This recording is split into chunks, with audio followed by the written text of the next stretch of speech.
Hey guys, so in today's video, I'm going to show you how to make a cookie cake. It is so good, and there's also a little chocolate frosting.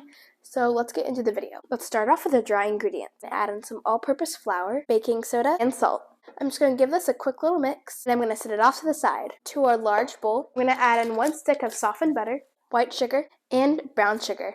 I'm going to get my hand mixer and cream it up. I'm going to scrape down the sides. Now I'm going to add in some vanilla extract and 1 whole egg.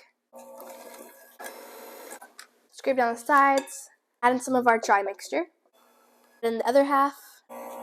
Now we're going to fold in our chocolate chips. I got my springform pan. I'm going to add in our dough. We're going to press it out. I'm going to top it with some more chocolate chips. Alright, now let's go bake in the oven. Moving on to the frosting. To my bowl, I'm going to add some softened butter and some cocoa powder. Now let's cream it up. I'm going to add some powdered sugar and heavy cream. Now let's whip it up again. Alright, frosting is done. I'm going to bring back our cookie cake. I'm going to start piping on some designs.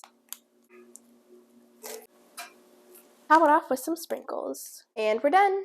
Okay, that is a wrap for today's video. I hope you guys enjoyed. Do not forget the recipe is in the description box. And we'll see you next Saturday.